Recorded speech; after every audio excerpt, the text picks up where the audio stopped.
আজকে 18টি বছর পার হয়ে গেছে।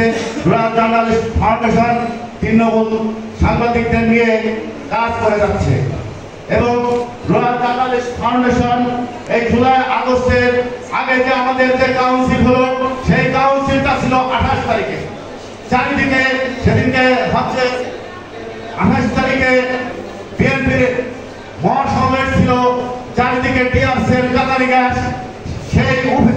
সেই সব উপেক্ষা করে রুরাল জার্নালিস্ট ফাউন্ডেশনের জাতীয় প্রেস ক্লাবের হল রুমে সম্মেলন হয়।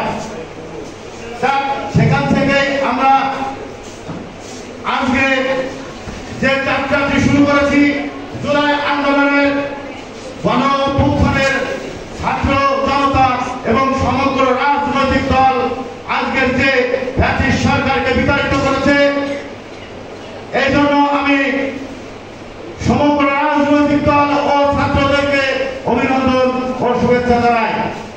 আজকে আমাদের প্রত্যাশা নতুন বাংলাদেশের প্রত্যাশা, যেখানে থাকবে না সন্ত্রাস, চাঁদাবাজি, ভূমিদস্যু এবং গণমাধ্যমের কণ্ঠকে রোধ করতে পারবে না। এই আশা ব্যক্ত করে আমি আমার মাননীয় প্রধানমন্ত্রীর কাছে আমি এর দিক নির্দেশনামূলক বক্তব্য চেয়ে আমি আমার সংক্ষিপ্ত বক্তব্য এখানে শেষ করলাম। ব্যক্তিগতভাবে মনে করি শুধু ভোটের মাধ্যমে ন্যায় বিচার প্রতিষ্ঠিত হয় না। ন্যায় বিচার প্রতিষ্ঠার জন্য ভোট একটি উপকরণ মাত্র। আপনি যোগ্য দেখে, দক্ষ দেখে ভোট দিবেন। যোগ্য লোক, সৎ লোক, ন্যায়পরায়ণ লোক, দেশপ্রেমিক লোক, বাংলাদেশ পন্থী লোক যখন নির্বাচিত হবেন, তখন তিনি একটি সুন্দর রাষ্ট্র ব্যবস্থা, সমাজ ব্যবস্থা উপহার দেওয়ার চেষ্টা করবেন। এই যে শুরু হলো, সেই শুরুর জায়গাটি নিয়ে এখন আমরা কথা বলতেছি। কেমন বাংলাদেশ চাই? তাহলে একটি ভালো ভোটের দরকার, কিন্তু ভোটের আগে একটি পরিবেশের দরকার যে নির্বাচনটা কিভাবে সুষ্ঠু হবে। তার আগে দরকার, আজকে যে সন্ধ্যায় আমরা উপস্থিত হয়েছি এখান থেকে নিরাপদে ফিরে যাওয়া দরকার।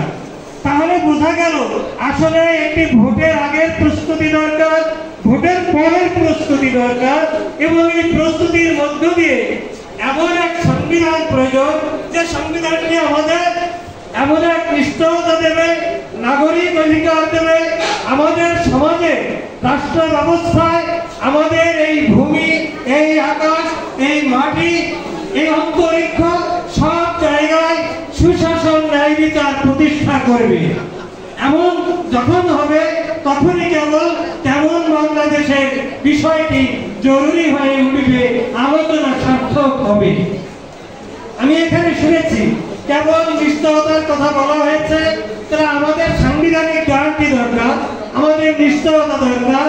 সেই নিশ্চয়তা ভাত কাপড়ে, সেই নিশ্চয়তা টোকামুক্তে, সেই নিশ্চয়তা আমাদের জীবন জীবিকা, সেই নিশ্চয়তা আমি যে লোকাল বাসে উঠি, সেই লোকাল বাস যাতে নিরাপদে লোকাল স্টেশনে পৌঁছায় তার নিশ্চয়তা। অর্থাৎ যিনি ড্রাইভার আছেন, যিনি হেল্পার আছেন, যিনি মালিক আছে, তিনি যাতে চাঁদামুক্ত ভাবে তিনি তার লক্ষ্যে ওই বাসটি নিয়ে পৌঁছতে পারেন, তার নিশ্চয়তা দরকার। সেরকম একটি বাংলাদেশ নির্মাণ করতে হলে প্রথমেই হতে হবে বাংলাদেশ পন্থী। যে কথাটি আমরা বিভিন্ন সময় বলি যে দিল্লি নয়, দিল্লি নয়, আসলে আমাদের বিষয়টি থাকতে হবে বাংলাদেশ, বাংলাদেশ, বাংলাদেশ। এই জায়গা থেকে যখন আমি আপনি এই বাংলাদেশকে বুঝতে পারবো যে আমাদের ন্যায় বিচার সুশাসন দরকার, তো সেই ক্ষেত্রে সাংবাদিকদের ভূমিকা কেমন হওয়া উচিত, কেমন বাংলাদেশে আপনি যে বাংলাদেশ চান, সেই বাংলাদেশে যাতে সুশাসন থাকে, ন্যায় বিচার থাকে এবং লেখার স্বাধীনতা থাকে।